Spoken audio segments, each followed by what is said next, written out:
banyak yang bilang, wih kerja di Jepang gajinya gede, 30 juta, 20 juta gitu ya. Tapi ya kalian harus tahu juga guys, hidup di Jepang itu pengeluarannya gede juga kayak gitu.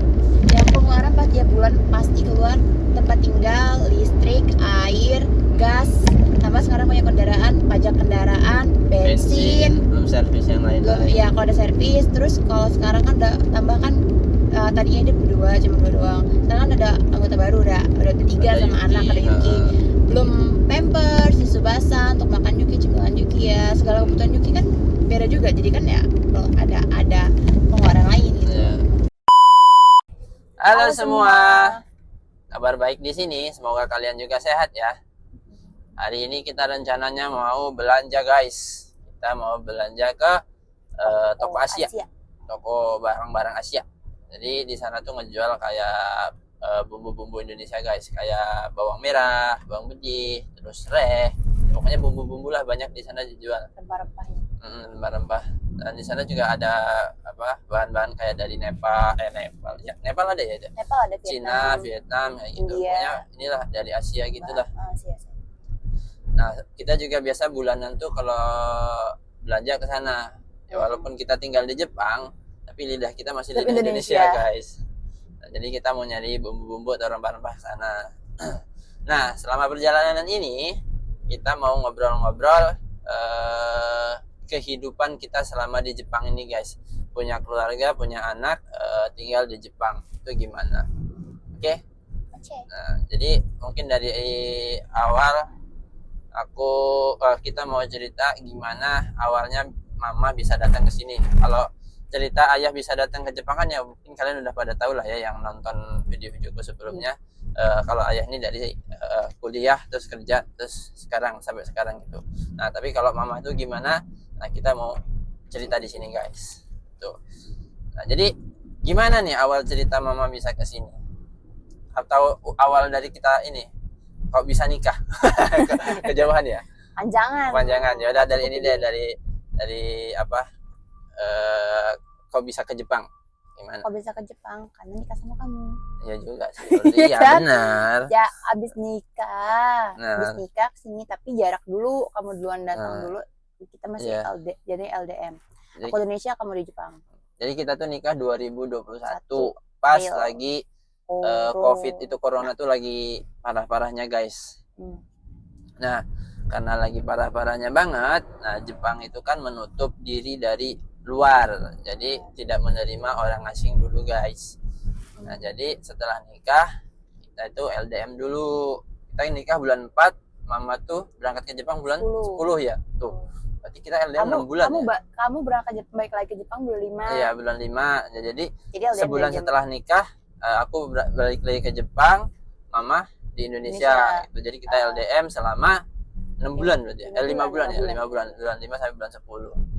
Itu guys. Ya, tahu sendirilah gimana kalau misalkan baru nikah terus ditinggal ya. Pasti banyak syaiton yang ngoceh-ngoceh lah ya. Pokoknya kayak gitulah ya. Banyak omongan-omongan dari orang-orang yang mungkin negatif lah ya. Abis nikah kok ditinggal kayak gitu. Nah, ya alhamdulillah sekarang kita udah bareng. Nah, terus gimana nih awalnya bisa datang? Pas datang ke Jepang tuh gimana? Ya awal datang ke Jepang harus karantina dulu. Ya waktu itu Jepang baru buka cuman beberapa visa doang yang bisa nerima. Jadi kebetulan visa kita tuh emang yang di ini salah satu dari situ. Jadi berangkat. Tapi sampai sini kita karantina dulu 3 hari di hotel. Sisanya di rumah sendiri, sama karantina sama 2 minggu, nggak boleh keluar, nggak boleh kemana-mana gitu, harus stay di tempat gitu. Jadi 3 hari di hotel dulu, terus selanjutnya di rumah. Pokoknya karantina itu 14 hari, tapi 3 hari itu di hotel dekat bandara. Habis itu sisanya itu berarti 11 hari ya? 11 hari di rumah. 11 hari di rumah sendiri, tapi nggak boleh kemana-mana gitu. Terus pisah juga sama aku guys. Jadi aku kan kerja di hotel. Nah, jadi aku tidur di hotel, mama tidur di rumah kayak gitu. Selama 11 hari berarti di sini. Ya, terus setelah selesai karantina ya hidup seperti biasa. Biasanya keluarga ya guys ya. Dan alhamdulillah banget ya, senang banget lah akhirnya bisa ketemu itu, bisa bareng-bareng lagi. setelah LDM 5 bulan Bulan. guys. Tapi sebelum itu juga kita emang LDR toh. Iya sih. Itu. Sebelum nikah juga kita emang LDR, nggak pernah ketemu juga ya. Pernah ketemu. Ya cuman Ucuk-ucuk pulang ajak nikah. Ya alhamdulillah kalau udah jodohnya ya guys ya. Garis takdir emang gitu mungkin. Nah Jodoh ya. terus gimana perasaannya mama nih setelah datang ke Jepang? Senang. Wow. Apa ya? Culture shock ya. Wow. Ada kebanggaan. Wah, di Jepang nih. Jepang bukan cuma untuk ini tapi tinggal gitu. Tinggal orang-orang Indonesia kan mikirnya, wah tinggal di Jepang gitu. Ya kebanggaan sendiri sih. Itu juga karena aku ikut kamu sih ya. Pun kalau misalnya aku nggak ikut kamu, aku nggak akan sampai sini kayaknya. Masih di Indonesia. Ya mungkin ada jalannya. Senang. Apalagi Jepang ya terkenal dengan kayak sakuranya, terus orang-orangnya gitu. Karena inilah bisa dibilang impian lah ya. Iya. Cuman, Emang. Terus apa yang bikin shock dari Jepang? Ini apa? Culture shocknya? Culture shock iya, iklim shock iya. Culture shocknya ya, jadi orang-orangnya patuh banget, apa namanya?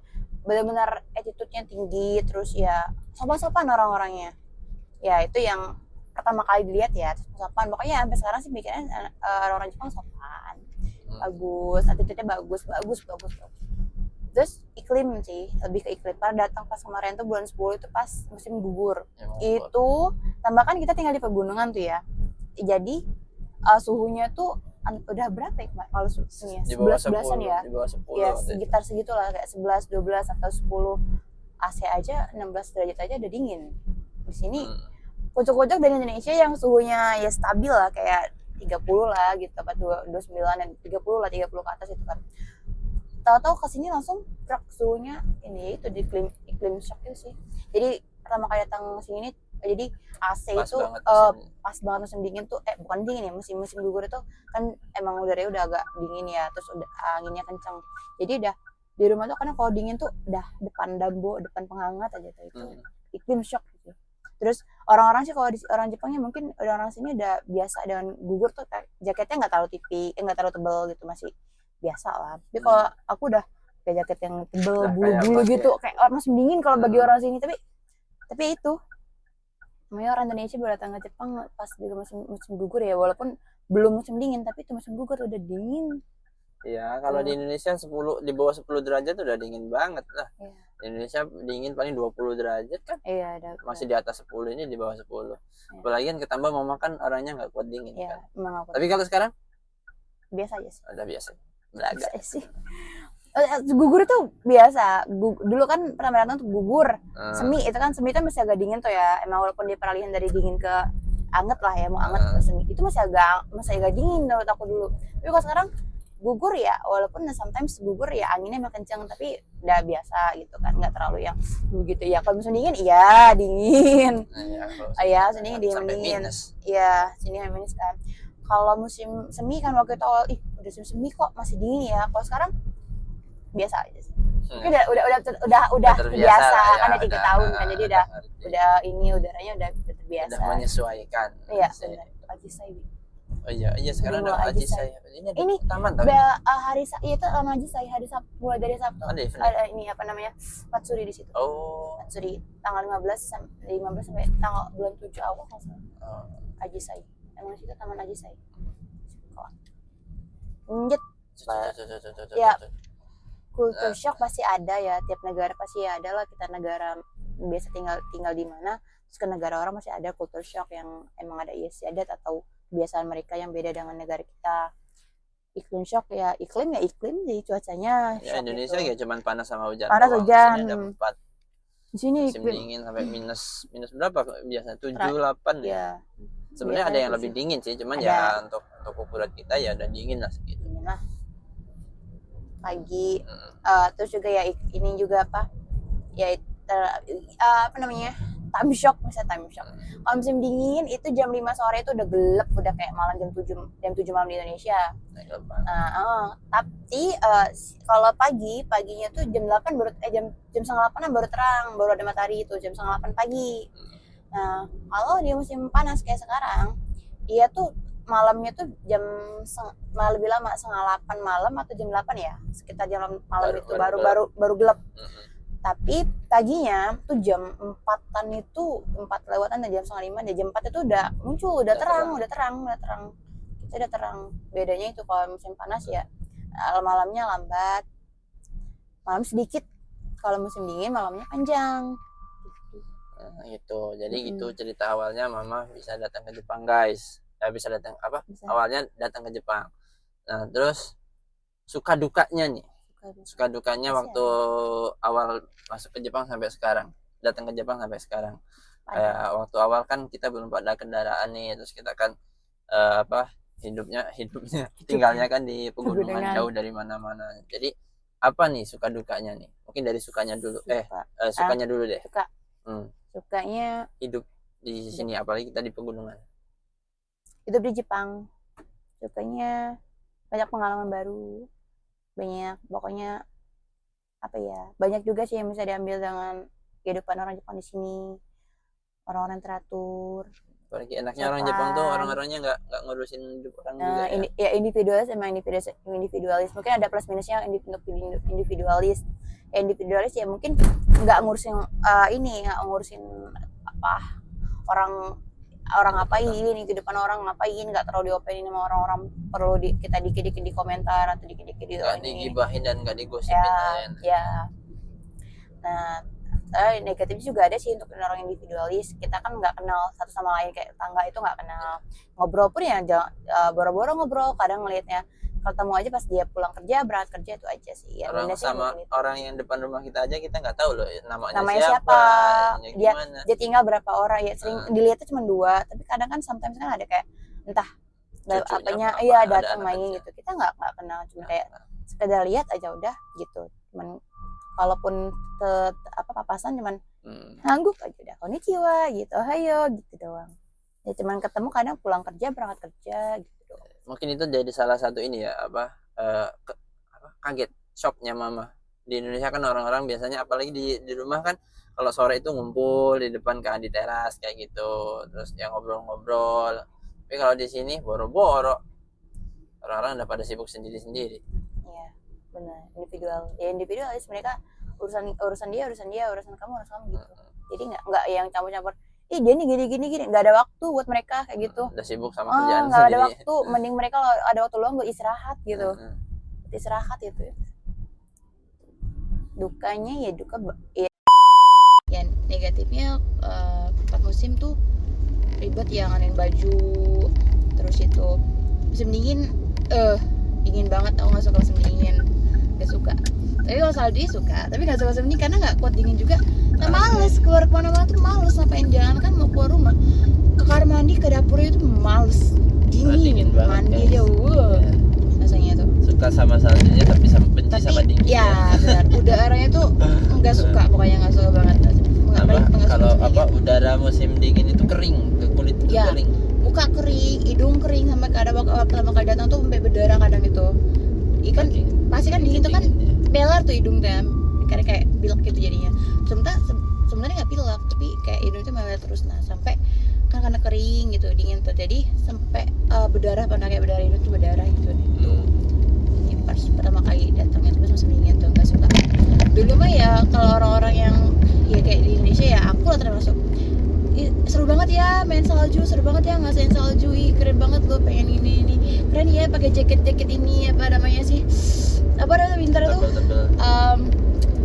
coat gitu ala Korea, atau apa pakai namanya itu padding jacket itu kan ya. Emang ngaruh banget sih ya kalau orang musim dingin sini ya, itu ngaruh banget. Tapi kalau di Indonesia ya jangan pakai, karena ngap. Tapi banyak tahu orang Indonesia juga pakai baju-baju kayak gitu, jaket. Iya. Tapi ada ya waktu itu ada temanku, dia ngeliat ya video-video orang Indonesia gitu di musim Indonesia panas lah ya. Panas kayak gitu mereka tetap pakai jaket. Aneh, mereka tuh kaget kayak gitu. Kok bisa katanya gitu. Emang nggak panas ya? Emang nggak gerah? Emang nggak keringetan? Orang Jepang ini aja kalau musim panas tuh sebisa mungkin kali cuma kaos oblong udah itu aja. Setipis-tipis pun kaos, tangan apa, terus celana pendek, kaos oblong pendek gitu, tipis gitu. Kan beda kalau di Indonesia kan. Tuh sekarang udah ngerasain musim dingin gitu kan. Oh gini tuh orang-orang. Ya udah. Nah sekarang udah ngerasain tuh males, benci musim dingin. Nggak suka musim dingin itu. Sukanya musim gugur ya,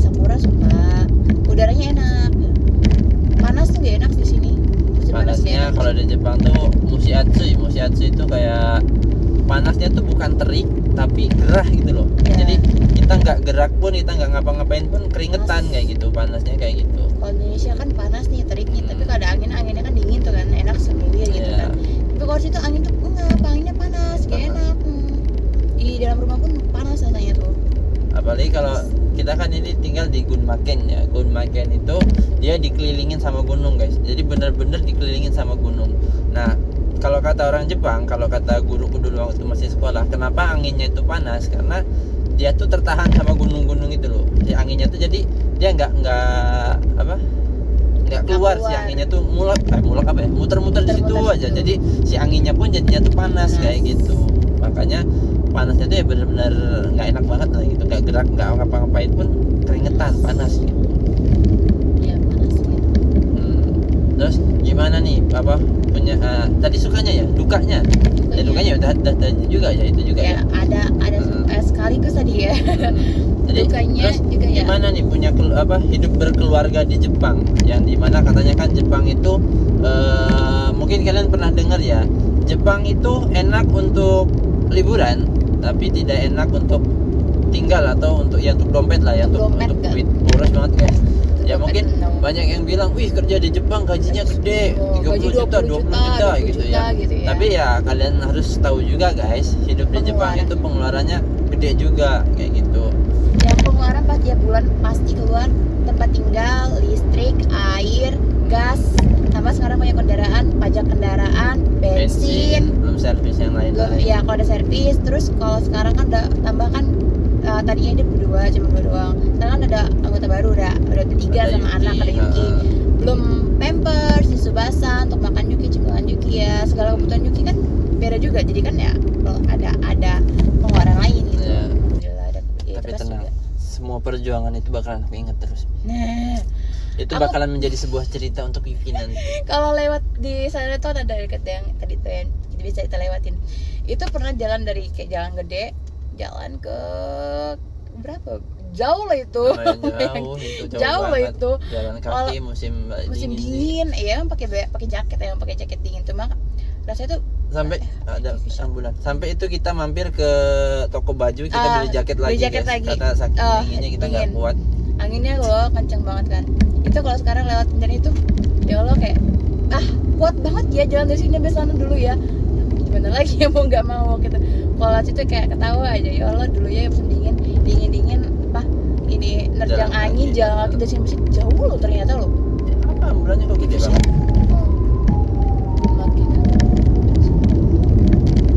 Tuh guys, jadi alhamdulillah sekarang ya ada cerita di balik sebelumnya mobil tuh ada cerita. Jangan cuma lihat enaknya aja sekarang ya. Sekarang alhamdulillah udah punya kendaraan kan, jadi apa bisa kemana gitu, bisa ya tambahkan emang mungkin karena ada punya anak kan, jadi kan harus ya itu penting sih, bukan ya termasuk kalau dibilang kebutuhan sih.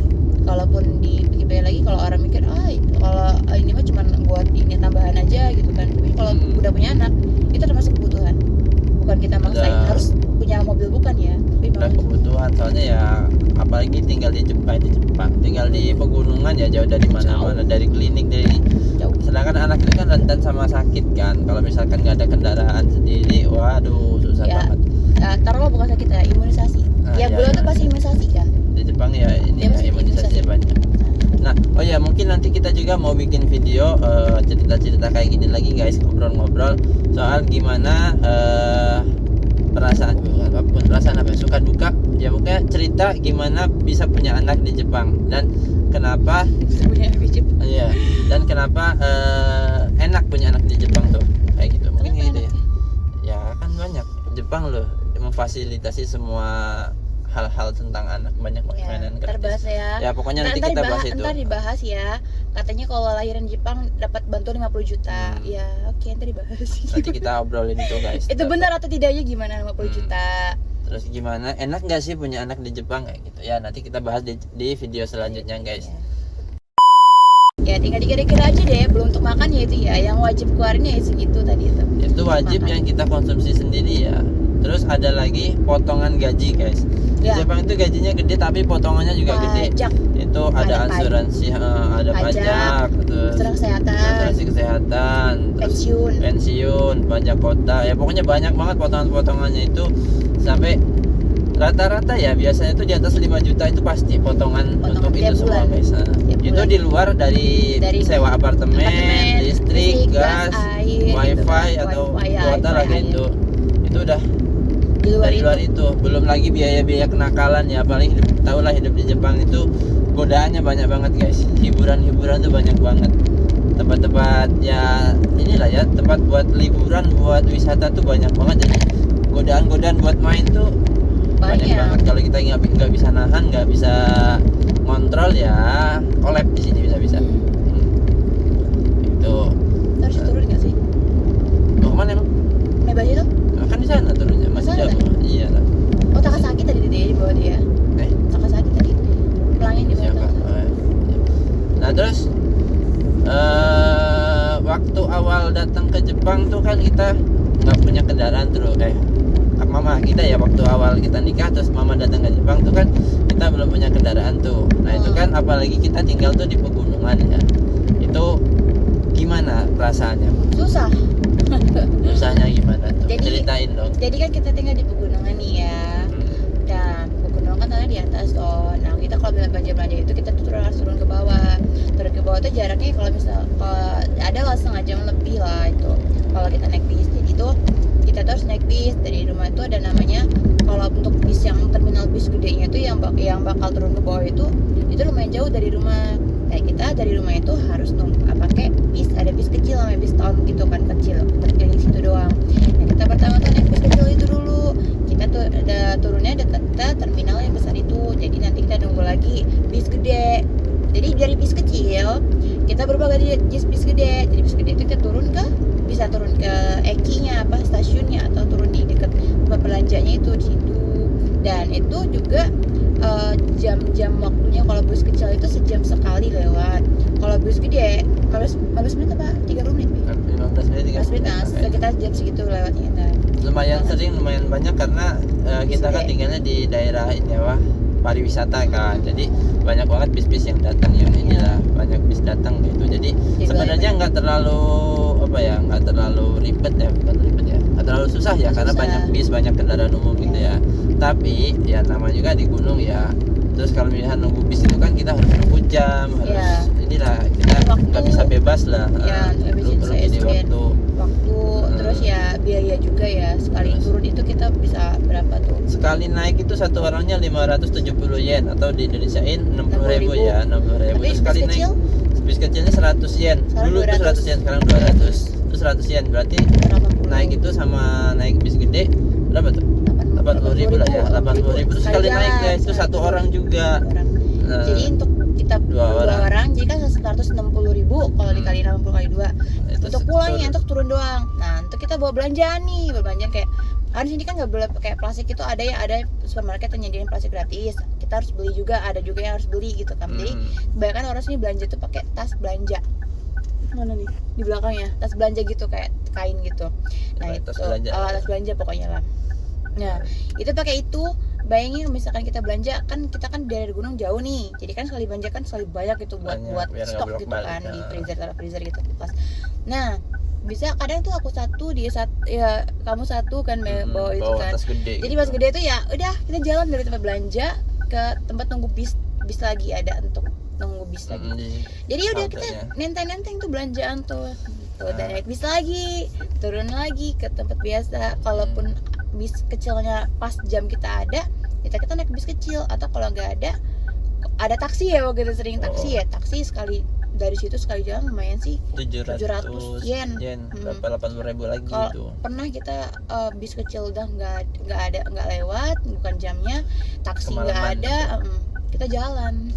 Karena kan bis kecilnya itu cuma sampai jam 4 ya, jam 5 ya. Jam 5 terakhir, jam terus 5. kita waktu belanja sampai malam kan, jadi nggak kebagian bis, jadi kita terpaksa naik taksi ya, lumayan mahal lah ya. Nah terus kalau misalnya belanja itu kan kita bawa tas tuh banyak, ya banyak lah tas gede-gede gitu kan, barang. Nah kalau misalkan naik bis gitu kan, apalagi ke arah tempat pariwisata kan pasti rame bisnya itu, jadi ya ribet lah ya, susah gitu. Nah Saya jadi itu bawa barang-barangnya. nah jadi waktu pas mama udah hamil, terus juga mikir ya, kalau misalnya hamil ada apa-apa susah kan, mau periksa atau apa, terus kalau misalnya ada apa-apa harus iniin bis ya susah. Jadi ya, alhamdulillah ada rezeki ya, kita ambil SIM mobil dan beli mobil guys gitu. Dan benar-benar waktu dulu tuh, waktu sebelum punya mobil tuh apa ya, main pun jarang sekalinya banget. main tuh harus maksain keluar biaya gede ya, terus kita nggak bisa bebas, kita terpatok sama waktu, jadwal bis gitu, jadwal kereta. Nah, Terus ya, tambah kalau mereka juga, kita kan pas baru ada mobil tuh kan bulan-bulan 6 ya, mau Natsu kan, mau ada musim-musim panas tuh ya. Jadi kan sebelumnya kan musim dingin tuh kan kita nggak ada tuh. Ya Allah, nunggu bis udah, padahal udah pakai jaket tadi, lama bisnya nggak datang, udah bawa barang belanjaan, bayangin kan musim dingin.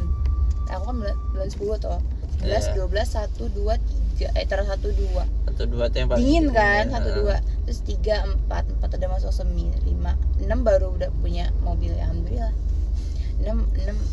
Oke guys, mungkin itu tadi ngobrol-ngobrol nggak jelas kita di dalam mobil ya, menemani sambil di perjalanan sambil ngobrol-ngobrol nggak jelas. Mungkin nanti kita bakal ngobrol-ngobrol lagi di video selanjutnya. Jadi kalau kalian mau tahu nih atau kepo soal kehidupan di Jepang tuh gimana ya, kehidupan suami istri, kehidupan keluarga di Jepang, asik.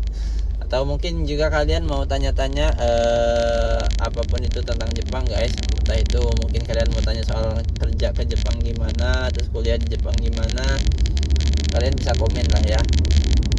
Tadi gini nutupin kamera ya.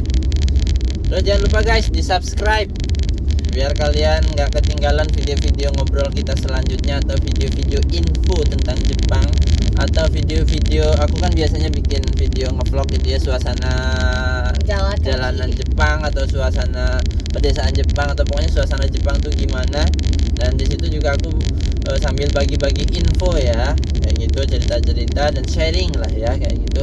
Jadi jangan lupa di subscribe. Terus kalau kalian ada yang mau ditanyain silahkan ditanya di kolom komentar, dan di share ke teman-teman kalian atau saudara yang mau tahu tentang Jepang, atau mungkin pengen tahu info-info entah itu kerja ke Jepang atau sekolah ke Jepang, atau yang kepo ada kehidupan aku di Jepang. Ya pokoknya kita nanti di konten video kita itu ada vlog, ada sharing kayak gitu, terus vlog keluarga lah ya.